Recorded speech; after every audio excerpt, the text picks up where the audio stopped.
Hey, this is Rob Anspach, and welcome back to another edition of E-Heroes for those keeping count. This is episode 310. Wow, how did we get here?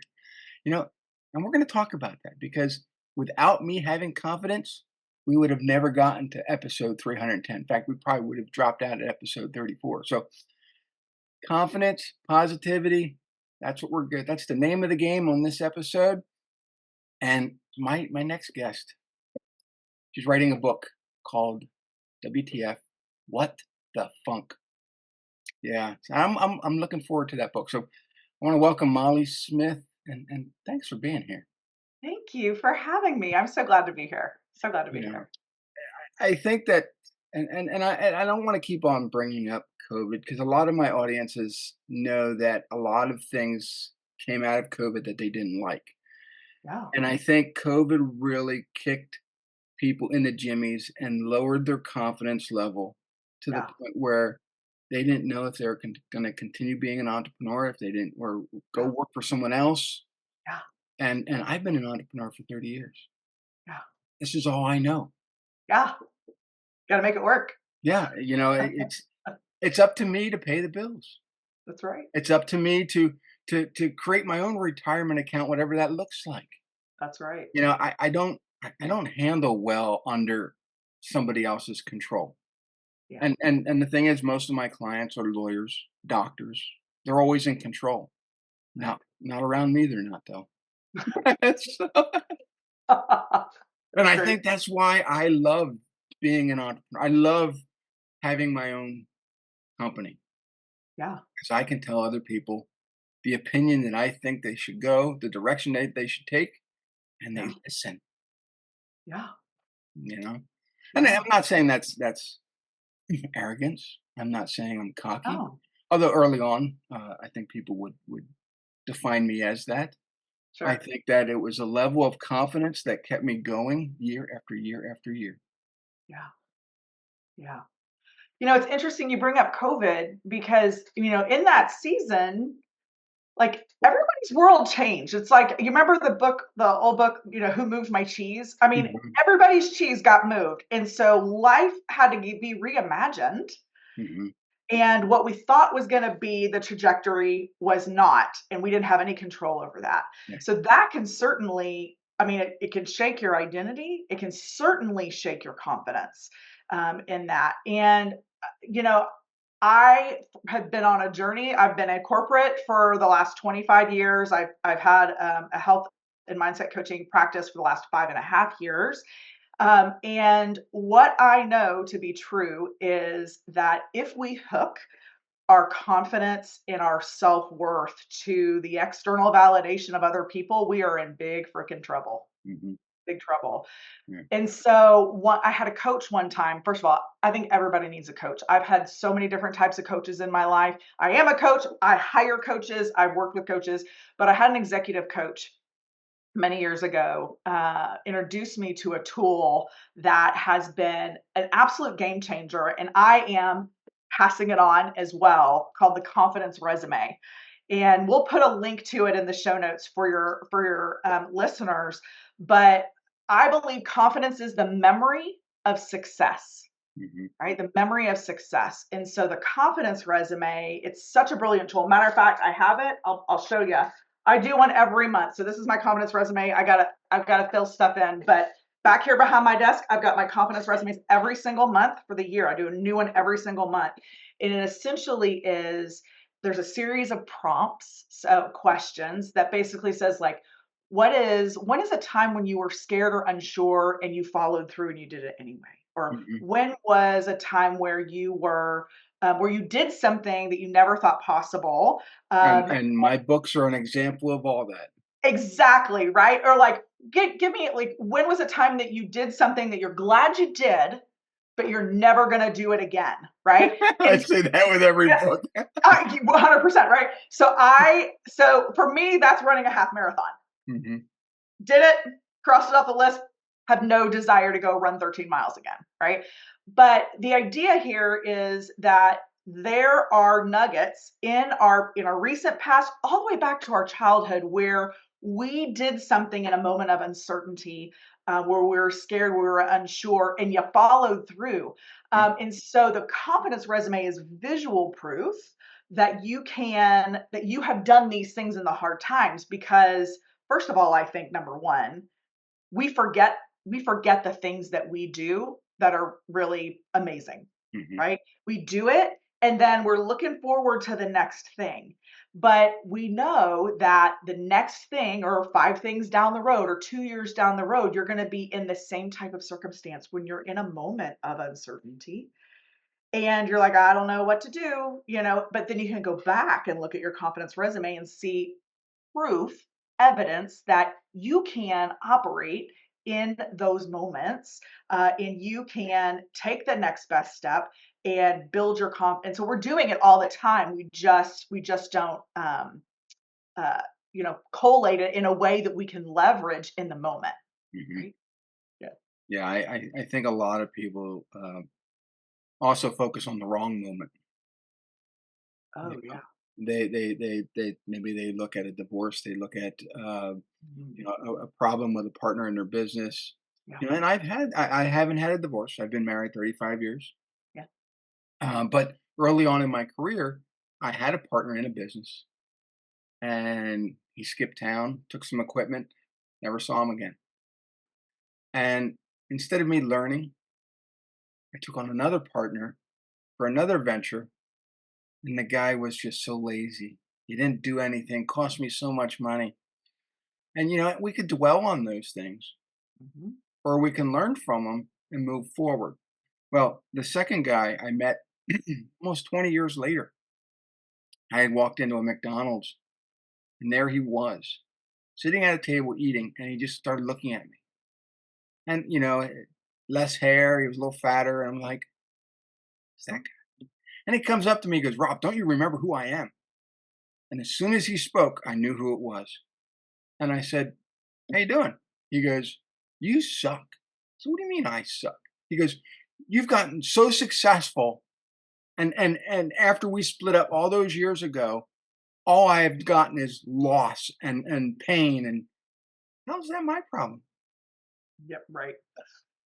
I kept my confidence up, I kept going out there, I didn't lose hope, Right.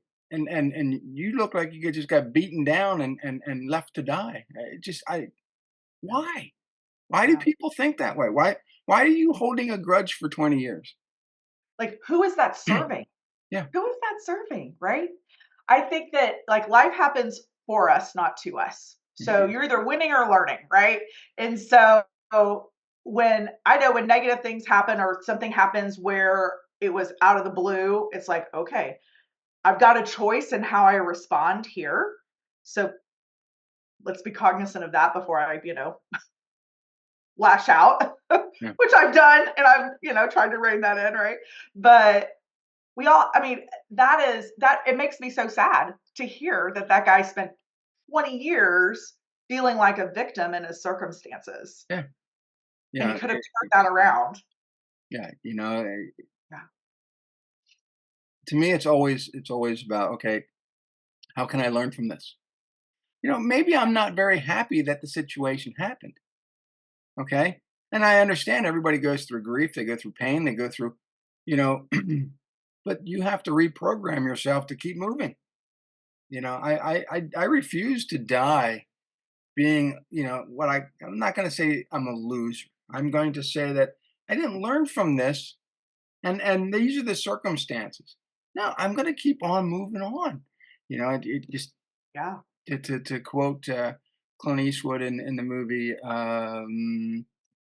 Oh, I forget the name of the movie. Why? A Heartbreak Ridge. Mhm. You adapt, you improvise, you overcome. You keep Well, you going. can't do any of that without confidence. That's right. You know. That's right. So this book, Yes. tell me about it.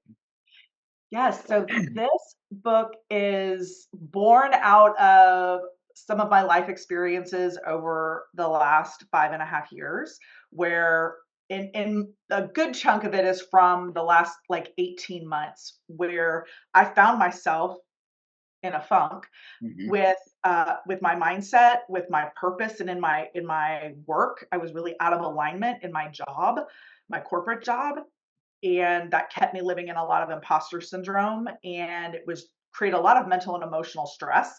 And then 5.5 years ago, I had a pretty radical health transformation, and that really was a trajectory shifter for like this path that I've been on for the last 5 years. And so this book is a practical guide to getting out of the funk in your health, your mindset, and your purpose. So I tell stories. I think they're pretty relatable. I'm your average kind of middle-aged mom with adult-ish kids, and I work in corporate, and I'm an entrepreneur, and I'm building my own business, and I really just want to help more people who are like me, Hmm. and in anyone who finds themselves in a funk. So the idea behind the book is, how do you know if you're in a funk? So I tell a story about, whichever area, and I talk about everything from weight loss to alcohol to exercise to, man, what we consume, what we read, what we watch, what we scroll, who we spend time with, because that impacts our mindset. And then really around finding your purpose, what you are skilled at, what you enjoy doing in the right environment. And I think when those things are in place, then you really have it, whether you get paid to do it or not, doesn't make a difference, but you need that outlet to drive fulfillment in your life. And so talk about some of these stories in my life. And then every single chapter ends with three sections. How do I know if I'm in a funk? What does pursuing alignment mean?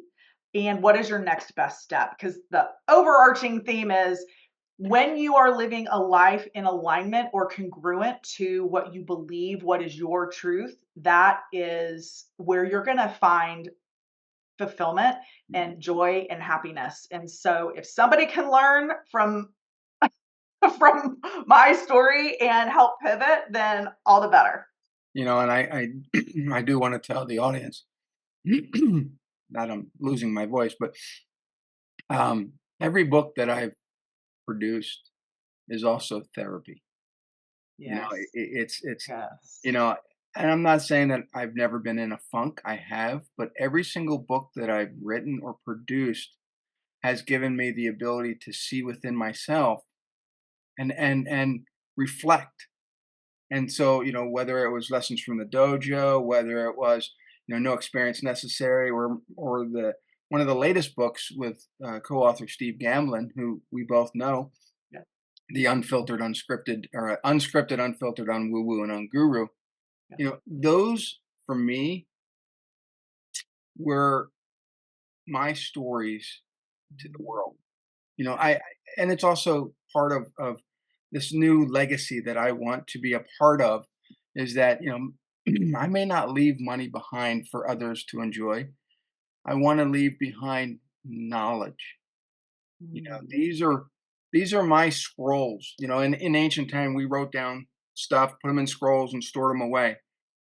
These are my scrolls. I want people to pick up these books years from now and go, wow, Yeah.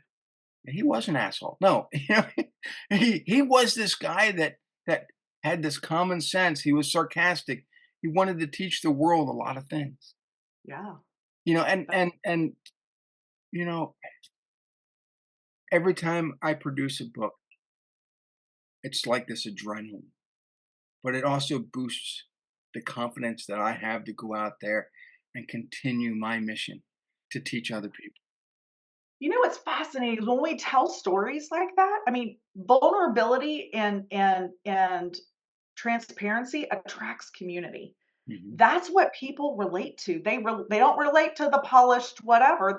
They relate to the pain and the struggle and the right? And in seeing the story of coming through it or coming out of it or the struggle in it, Hmm. that's what's relatable and that's actually what transforms lives. Hmm. Yeah, it's the real, the raw, the relatable stories that people can Yes.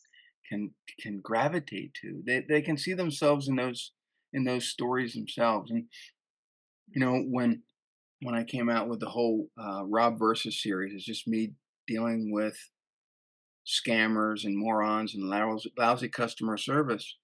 You Yeah. know, for the whole Rob versus series is me being sarcastic, me being my true self. But every page is a new story. People can pick it up, put it down, but they can see themselves. You get these calls all the time with the scammers, and most people just hang up because they're like, I don't want to deal with this. Some Yeah. people yell, and I yelled at first, and I thought, man, my blood, I'm gonna have a heart attack, Right. stroke out on one of these phone calls. And I thought, you know what, I'm just gonna waste their time. I'm gonna keep them on the phone as long as I can, and then I would take their stories and I share them on Facebook, which then I shared them in a book. 8 books later, people still Right. loving these things, and they just get funnier and funnier. And Yeah. it's granted I'm now getting 1,000 calls a day because I think everybody now wants to be a subject in the book. You But started something. everything that you do in life, not just you, the Mhm. audience, Yeah. you have to do it with the confidence of a 5-year-old wearing a Batman costume, Or it was the Wonder Woman with the, right? the foil and tiara, and yeah. Yeah, I Yes, mean, 100%, I totally agree. and the funny thing is I was watching these kids the other day. They were going around a neighborhood selling, I think, subs or something for their whatever organization they were in. And I thought, wow, you know what? When I was that age, I never took no for an answer. I just kept knocking, getting the orders. I'd come away with 100 orders of subs for the neighborhood or whatever I was selling. Right, right. As we got older, we're like, screw that. I don't want to talk to people. After the first no, you're like, nope, that's it. I quit. I'm done. Yeah. Why did we have confidence when we were 5, 6, 7 years old? As we got older, it's like there is no confidence anymore. Wow. Great question. Obviously we're a little bit more unencumbered when we're kids. We don't have as much time in society with societal norms and all of that. Plus, when you and I were kids, obviously, thank God there was not social media at the time. But there's so many external influences, right? And so I think, and with that, I've got young adult children, teenage children, and they're in their phones. There's this type of relationship, a lot of dopamine exchange, with that type of thing, and the I just I it's a different time. It's a different time. Yeah, like these have become our umbilical cords. We Yes. are attached um, Yeah. to the dopamine hit, and that's what we Yeah. get every time we're scrolling. And it's like, okay, when do we put them down? And Right. and now kids are having difficulty sleeping. They're having difficulty in school. Because they're attached to this and not anything else. I What? had somebody Oh, sorry, go ahead. I had somebody the other day, and they said, "Rob, with all these books, how come you don't have audiobook?" I said, "For one, I want you to read the book. If Right. you can't read, I don't want you as a client." And they're like, "Well, I don't understand. I only do audiobook. I want to be able to listen to your book." I said, "No, I don't do it." And I s and they're trying to argue with me. I'm like, "Dude, do you want to be in the next book? Because this is where it's going." You're working your way into the next one. Thanks. And so, I want for the next generation the ability to read, and we're getting lazy. I don't even take voice messages on. If someone sends me a voice message through social, I won't answer it. And I'll say, I said, look, I'm in an area where I can't listen to your message. Tell me what you said. And they're like, no, we'll just wait until you're in. I'm never going to listen to it. Yeah. Type it out. Tell me. Tell me, right. They just, I think, I have, developed, friendships and connections and that type of thing on social. So I think that, like, and on, virtual devices and all those kinds of things. So I think there is a place for it. I mhm. think when we spend the vast majority of our white space time where we're not like working or out or doing whatever, our free time, doing the scroll, watching playing game, all of those things. When we spend an inordinate amount of time doing that, it impacts it impacts our thoughts, which impact our beliefs, which impact our actions, which impact our results. And so this is something that I actually talk about in What the Funk because I found myself whenever I had free time, but then I feel like I'm not showing up as the best version of myself. I'm less confident. I am not as productive. I'm not getting the things done. And that's because I'm not filling my brain with the things that it needs Mhm. to show up as the best possible version of me. Yeah, I was watching one of my kids' friends, and he's on some dating app, and he's swiping off, and I said, "Well, how'd your date go?" He says, "It didn't. We showed up, and we were both on our phones." I'm like, "Well, that's stupid." I said, Yeah. "You should have at least had the confidence to put the phone down and talk and have a conversation." And Yeah. they're like, "Well, yeah, but it just controls our lives." I said, "No, it doesn't. We allow it That's to." because you let it. Yeah, it just these are great devices. Yeah. But like anything, and even like money is a tool. This is a tool. It allows us to do things, Totally agree. but it can't control us. We have to Totally. control it. And you know, going back to, me when I first started, being an entrepreneur, this is 1995. Um, yeah, people would say, "Rob, you're cocky." I said, "No, I just know what I want. I don't want that. I don't want that. I don't want to do the things that they're doing." Right. And I'm in this business, I don't know what you want to call it, this weekly meeting that we all meet together, and we're all supposed to give referrals to. And I'm like, why am I giving referrals to people I don't know, or for the sake of?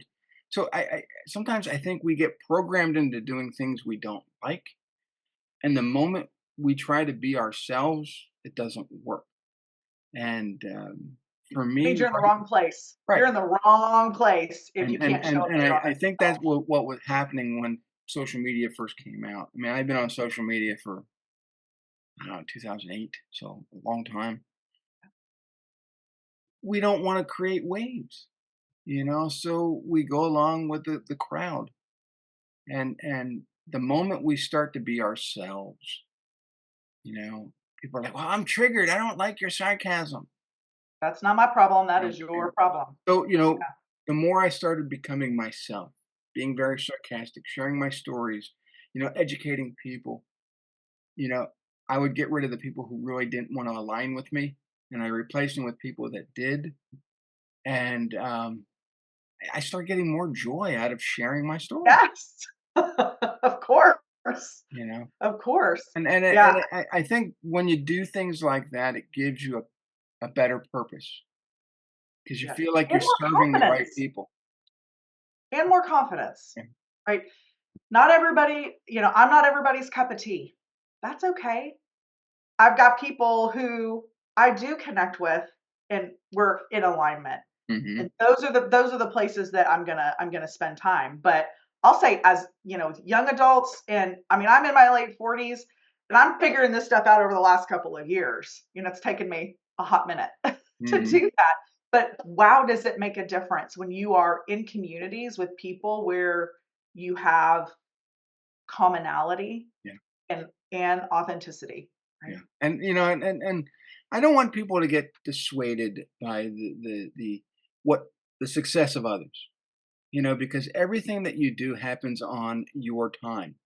That's I'm 55 years old. I became an entrepreneur when I was 25.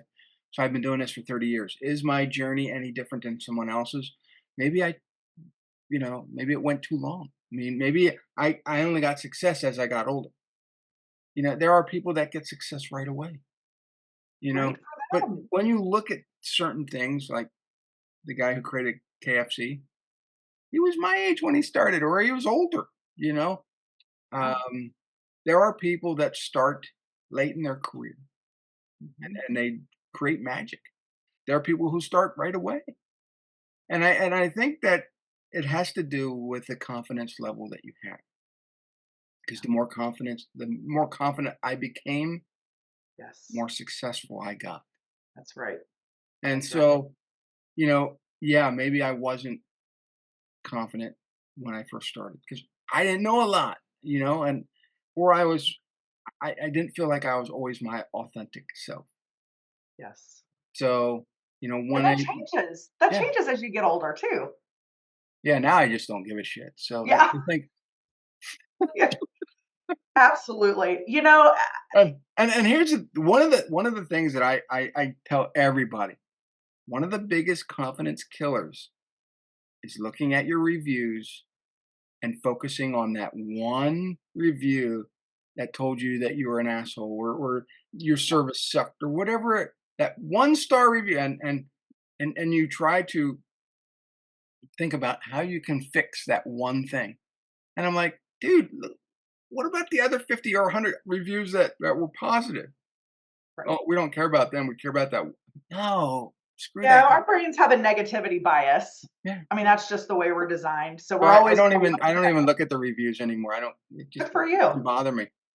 Good for you. Yes. If and this is just we're just going to follow this example through. If you're looking for validation or approval from something like a review, Hmm. then there's more inner work that needs to be done, right? Hmm. So I think, you think about, in my business, there are people who do similar things who have had massive success, but I got to stay in my lane. Like my lane, it's my lane for a purpose, for a reason. And I love this saying, and I don't know who said it, but comparison is the thief of joy. Hmm. If we're always looking in somebody else's lane, we're not staying focused where we are doing the work that we're called to do. Hmm. Yeah. So, And sometimes we don't know what we're called to do. And and for me, that's I had a carpet cleaning business for 19 years, okay. and then I overlapped it with the marketing agency that I started in 2001. So for 13 years, we overlapped. And when I sold the cleaning business, I felt free. I really did. I Um, because okay. that was a local business that Mhm. enabled me to use all the marketing that I had there, and then implement it and test it and try it on other industries. And but it also gave me the courage to write books and do this. And then when the marketing agency, I actually started in 2001. I started it 8 months before 9/11. Mhm.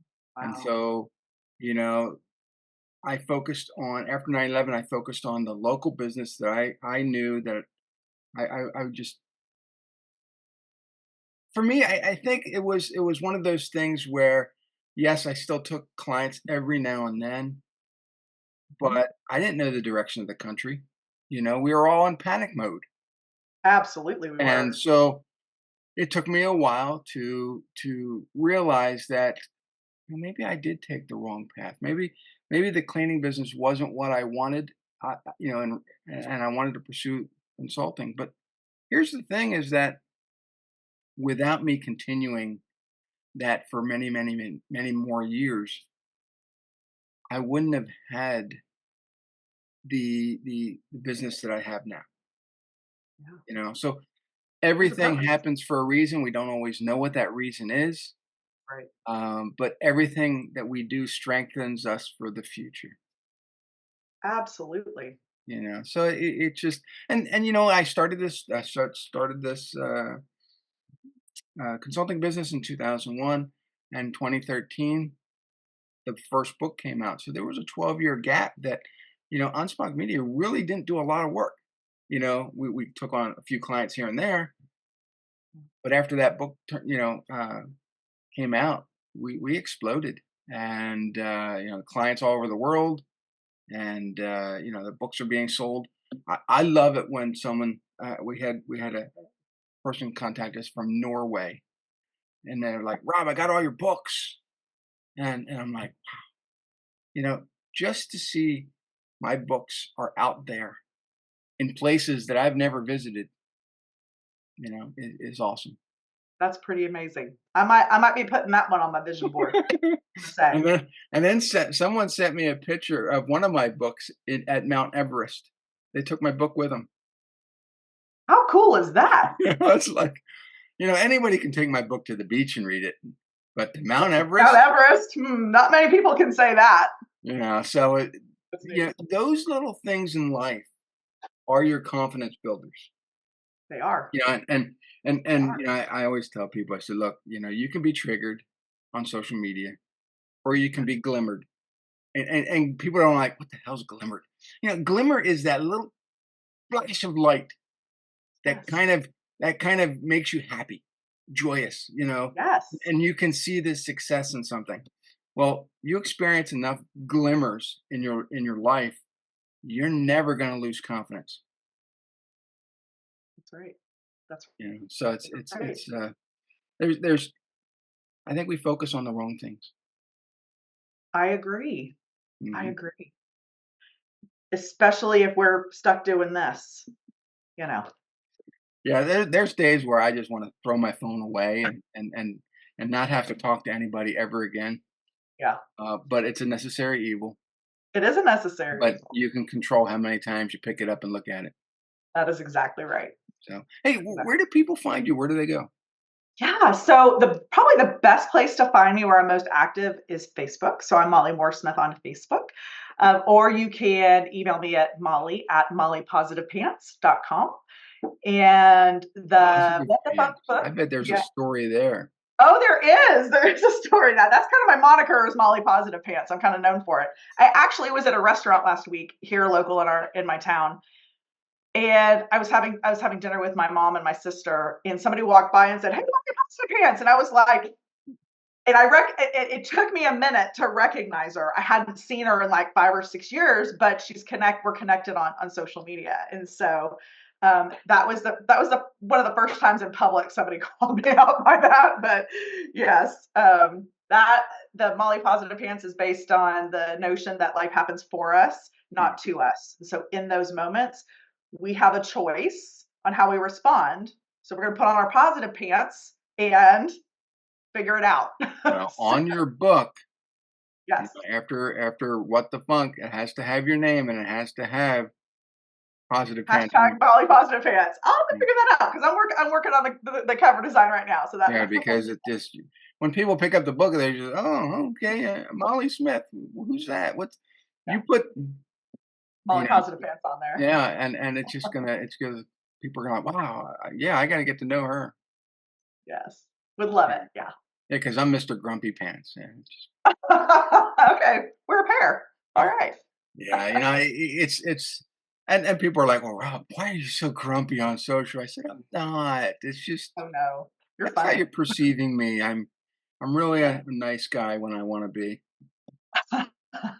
Love it. So, I want to thank everyone for being here, for listening, and I want you to go visit Molly over on socials.